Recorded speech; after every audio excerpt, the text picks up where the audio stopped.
사람이 육신의 눈을 통해서는 영을 볼 수가 없지요. 그런데 양심 또한 우리 눈에는 보이지를 않습니다. 하지만 비록 양심이 눈에 보이지는 않지만 그렇다고 해서 양심이 없다고 이야기하는 사람도 없습니다.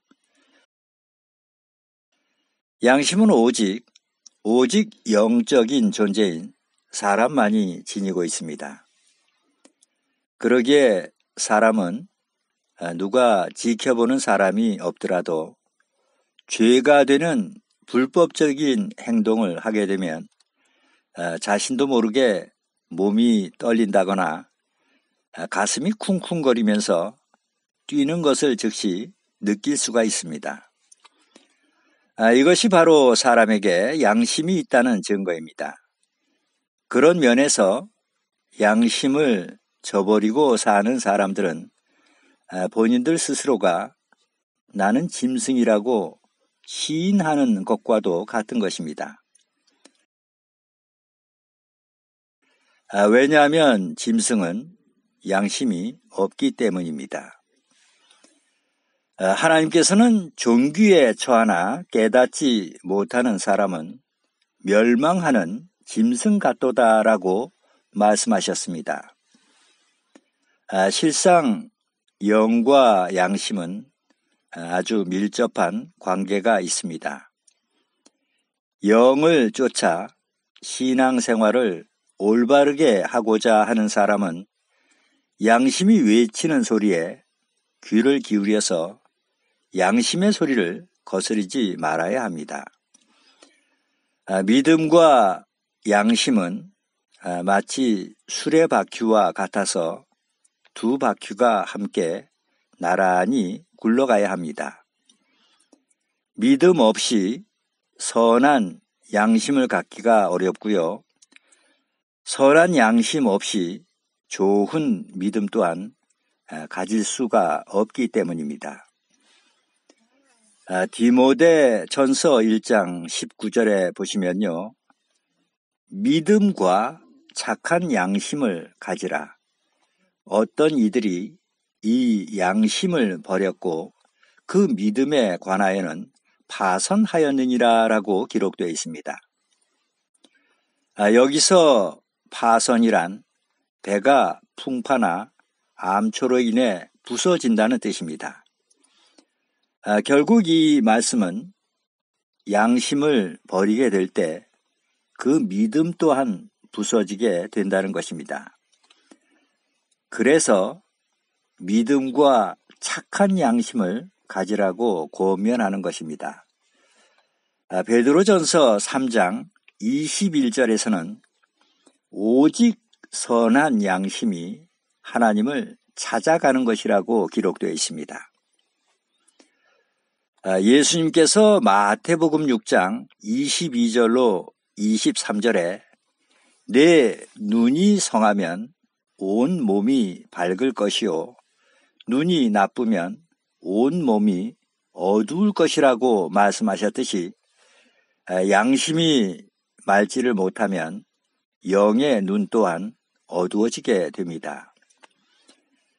이로 볼 때 양심은 마치 배의 나침판과 같아서 우리가 하나님의 자녀로서 도덕적인 바른 생활을 할 수 있도록 올바른 방향을 제시해 줍니다.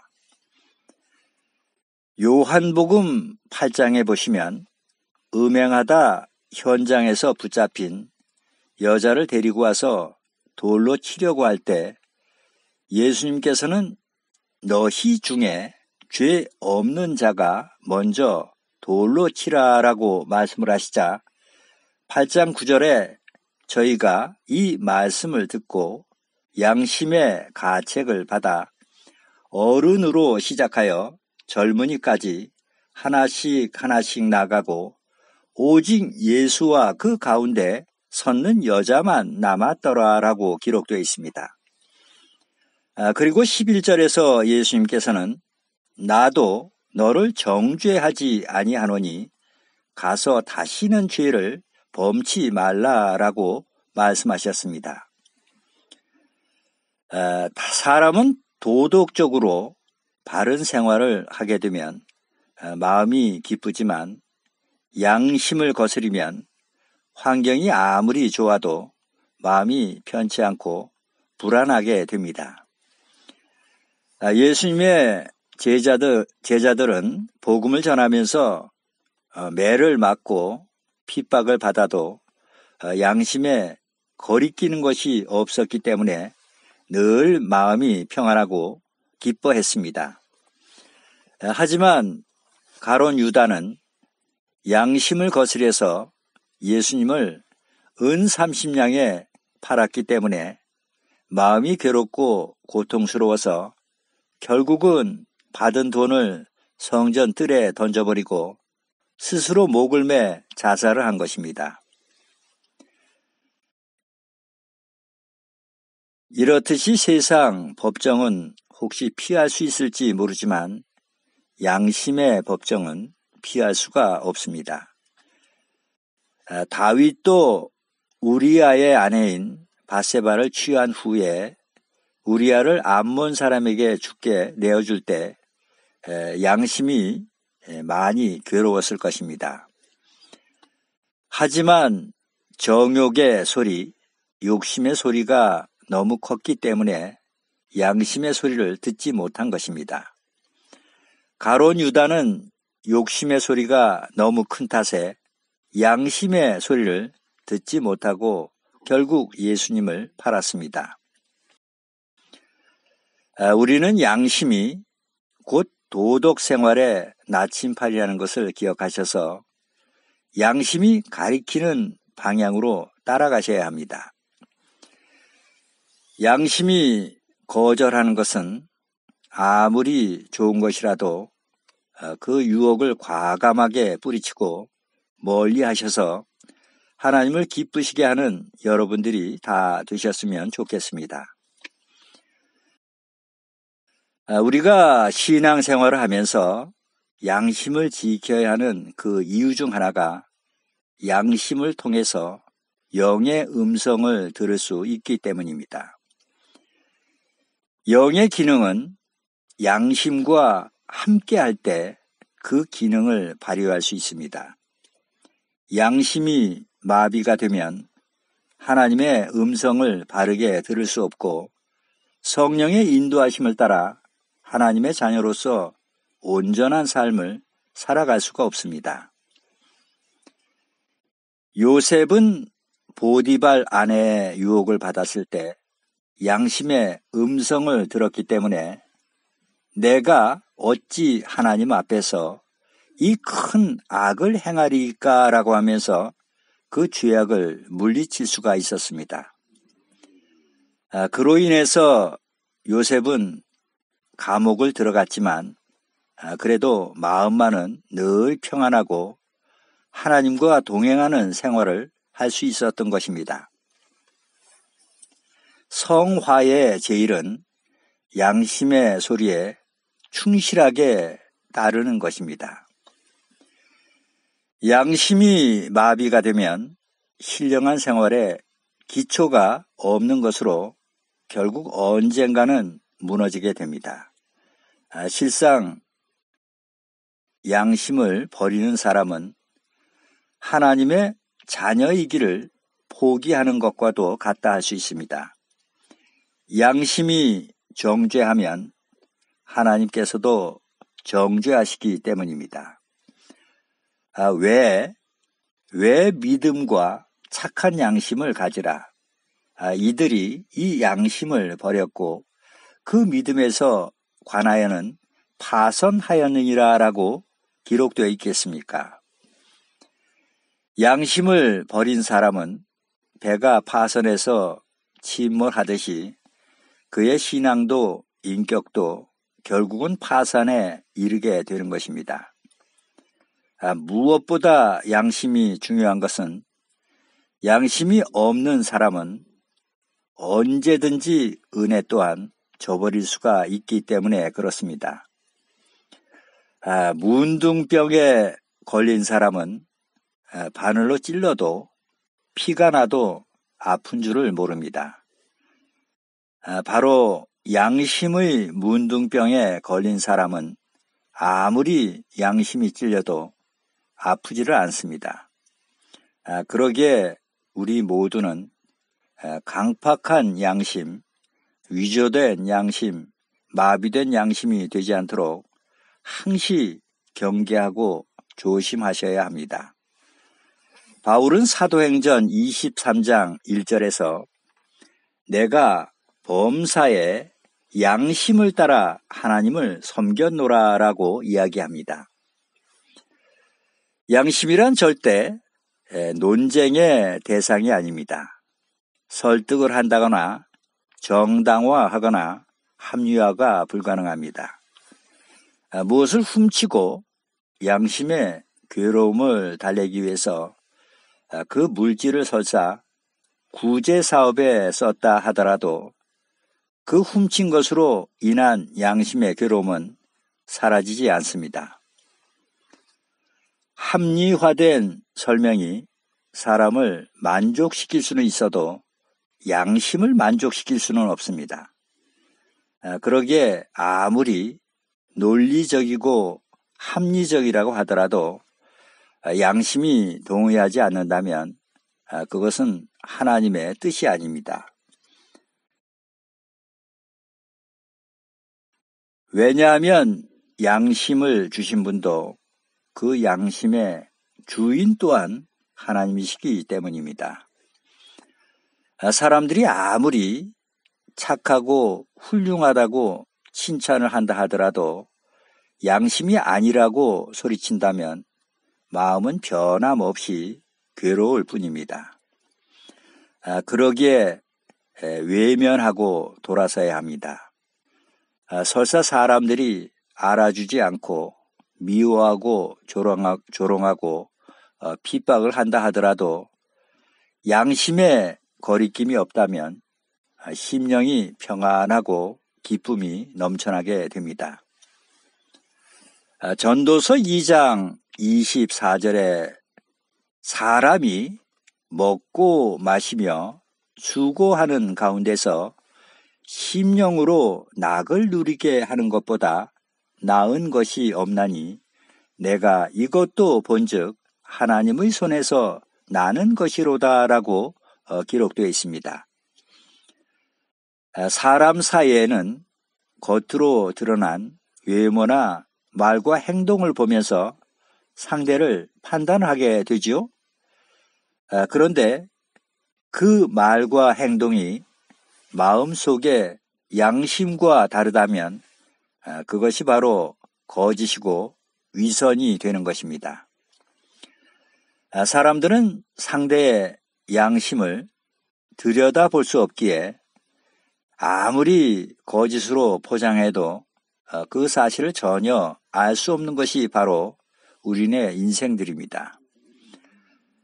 그러나 하나님께서는 사무엘상 16장 7절에 나의 보는 것은 사람과 같지 아니하니 사람은 외모를 보거니와 나 여호와는 중심을 보느니라. 열왕기상 8장 39절에는 주는 계신 곳 하늘에서 들으시고 사유하시며 각 사람의 마음을 아시오니 그 모든 행위대로 행하사 갚으시옵소서. 주만 홀로 인생의 마음을 다 아심이니이다. 예레미야 17장 10절에서는 나 여호와는 심장을 살피며 폐부를 시험하고 각각 그 행위와 그 행실대로 보응하나니라고도 기록되어 있습니다. 이번에 제가 로마서 2장 11절로부터 16절까지의 말씀을 봉독해 올리겠습니다. 11절입니다. 이는 하나님께서 외모로 사람을 취하지 아니하심이니라. 무릇 율법 없이 범죄한 자는 또한 율법 없이 망하고 무릇 율법이 있고 범죄한 자는 율법으로 말미암아 심판을 받으리라. 하나님 앞에서는 율법을 듣는 자가 의인이 아니요 오직 율법을 행하는 자라야 의롭다 하심을 얻으리니 율법 없는 이방인이 본성으로 율법의 일을 행할 때는 이 사람은 율법이 없어도 자기가 자기에게 율법이 되나니 이런 이들은 그 양심이 증거가 되어 그 생각들이 서로 혹은 송사하며 혹은 변명하며 그 마음에 새긴 율법의 행위를 나타내느니라. 곧 내 복음에 이른 바와 같이 하나님이 예수 그리스도로 말미암아 사람들의 은밀한 것을 심판하시는 그날이라라고 기록되어 있습니다. 갈라디아서 2장 16절에 율법의 행위로서는 의롭다함을 얻을 육체가 없느니라라고 기록되어 있죠. 그런데 지금 읽으신 13절에서는 오직 율법을 행하는 자라야 의롭다 하심을 얻으리니라고 알려주고 있습니다. 그리고 야고보서 1장 25절에는 자유하게 하는 온전한 율법을 들여다보고 있는 자는 듣고 잊어버리는 자가 아니요 실행하는 자니 이 사람이 그 행하는 일에 복을 받으리라 라고도 기록되어 있습니다. 이 말씀으로 볼 때 율법에는 의문의 율법, 즉 저주받는 율법인 옛 언약의 모세 율법과 온전한 율법, 즉 자유하게 하는 율법인 새 언약의 그리스도 율법이 있다고 성경은 증거해 주고 있습니다. 하지만 지금 교회마다 율법은 모두 폐해졌다고 가르치고 있습니다. 구약의 저주받는 율법만을 이야기하면서 율법을 지켜 구원을 받으려고 하는 자는 그리스도에게서 끊어지고 은혜에서 떨어진다고 말들을 합니다. 그러면서 오직 예수만 믿으면 된다고 말들을 하죠. 온전한 율법인 새 언약의 그리스도 율법을 지키는 것이 지켜 행하는 것이 곧 예수를 믿는 것이란 사실을 깨닫지를 못하고 있습니다. 지금도 수많은 영혼들이 그 말을 믿고 헛된 믿음의 길을 가고 있습니다. 정말 이 얼마나 안타까운 일이겠습니까? 방금 읽으신 15절에 그 양심이 증거가 되어 그 생각들이 서로 혹은 송사하며 혹은 변명하며 그 마음에 새긴 율법의 행위를 나타내느니라. 16절에서는 복음이 이른 바와 같이 하나님이 예수 그리스도로 말미암아 사람들의 은밀한 것을 심판하시는 그날이라라고 기록되어 있습니다. 양심의 소리는 절대 피하거나 변명하지 말고 그대로 귀를 기울여서 따르셔야 합니다. 양심은 곧 불꽃 같은 하나님의 눈과도 같기 때문입니다. 마치 동영상을 녹화하는 카메라와도 같다 할 수 있습니다. 그러기에 양심을 거스려서 나만이 은밀하게 알고 있는 죄까지도 하나님 앞에서는 양심이 서로 송사하여 녹화된 동영상이 재생되듯이 모든 숨은 죄가 벌거벗은 듯이 다 드러나게 되는 것입니다. 히브리서 4장 13절에 지으신 것이 하나라도 그 앞에 나타나지 않음이 없고 오직 만물이 우리를 상관하시는 자의 눈앞에 벌거 벗은 것 같이 드러나느니라 라고 기록되어 있습니다. 사도 바울은 사도행전 24장 16절에서 나는 하나님과 사람에 대하여 항상 양심에 거리낌이 없기를 힘쓰노라 라고 이야기하고 있습니다. 우리가 양심을 거스리지 않고 항시 진리 안에서 말씀에 순종함으로 살아갈 때 하나님께서는 양심이란 창문을 통해서 하늘의 광채가 내 영혼 속에 들어와 그의 모든 존재를 빛나게 해 주시는 것입니다. 히브리서 9장 14절에 하물며 영원하신 성령으로 말미암아 흠 없는 자기를 하나님께 드린 그리스도의 피가 어찌 너희 양심으로 죽은 행실에서 깨끗하게 하고 살아계신 하나님을 섬기게 못하겠느냐라고도 기록되어 있습니다.